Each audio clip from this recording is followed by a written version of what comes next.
Howdy, I'm Evan Brown and welcome to the Entheos Initiative.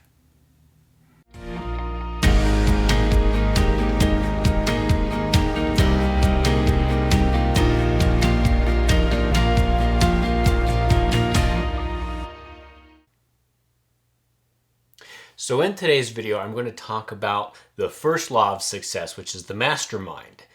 I'm going to first talk about what the mastermind is, and then we're going to talk about what the mastermind is not.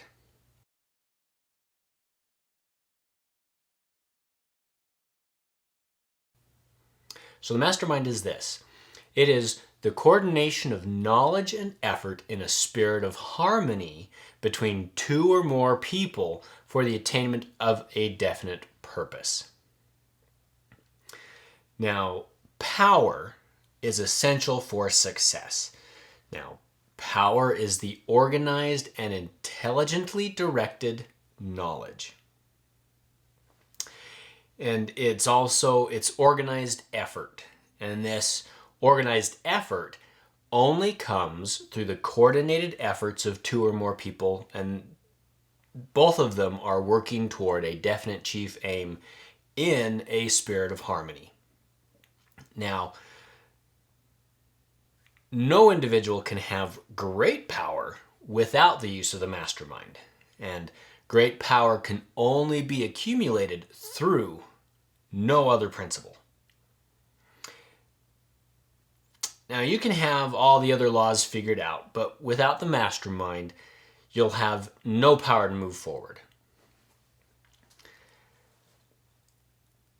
Now, a mastermind is more than just a sharing of ideas, but there needs to be a mutual trust and respect, a harmony and goodwill.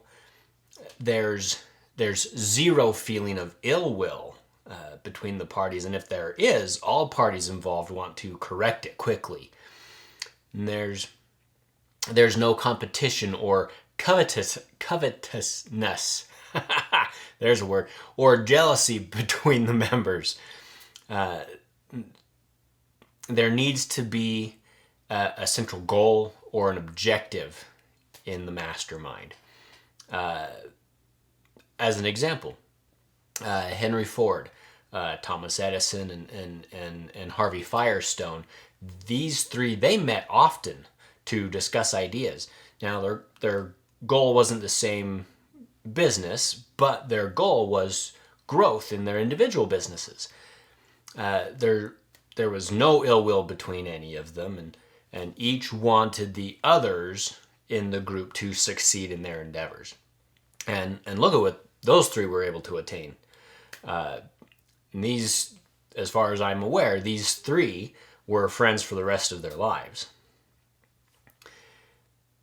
That's a great example of a mastermind. Now, how does the mastermind work? So, Napoleon Hill says it this way. He says, "No two minds ever come together without creating a third invisible, intangible force which may be likened to a third mind." And he goes on to say that out of this harmonious blending, this third mind can be used by one or all of the individual minds in that group. And this third mind, this mastermind, will remain available as long as the friendly and harmonious relationship between everybody in the group exists. Once that friendly relationship is broken, the mastermind, this third mind, will disappear, leaving zero trace that it ever existed. Now, we see this principle work in batteries, for example. Multiple batteries create more power than each battery individually or combined. If you take one of those batteries away and the remaining batteries, they can't create the same amount of power as all of them before. Another example is we see this with oxen or or animals that are pulling something. Two oxen can pull a lot heavier load together than each one individually and combined. Kind of give you ease of numbers here. If one ox can pull 1 ton, now remember this is this is for ease of numbers. I'm not saying that this is what they can pull, but if one ox can pull 1 ton, mathematically, 2 oxen should be able to pull 2 tons. However, we know that 2 oxen can pull 3 tons or more, then, which doesn't add up, but we know that that happens. So the mastermind, this third mind principle, it works in a similar way. 2 or more minds create an environment where there is a collectively greater knowledge than each individual combined. Now, don't confuse this with crowd theory or mob psychology. That's that's completely on the other end of the spectrum, and that those two reduce the mind power of the individual and the whole. Mastermind does not do that. It increases. Now that's what the mastermind is. It is spiritual in nature. It's spiritual in power, and it lies in the unseen world. But though it is no less real than you or I. It does exist.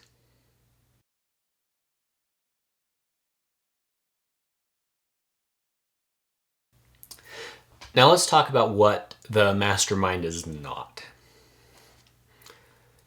Unfortunately, the mastermind has become a buzzword. At least the term has.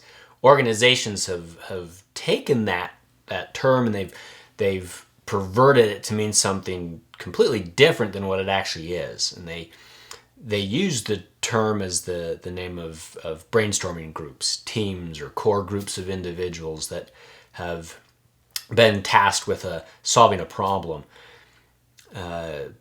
You'll also see mastermind groups all over the internet, especially on social media, where people can join and throw ideas around. And though this is a good thing, don't get me wrong, you can join them, but it's not what an actual mastermind is.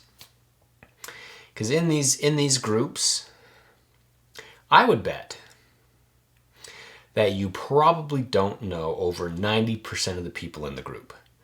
And I know some of these groups can have hundreds and hundreds of members from all over the world.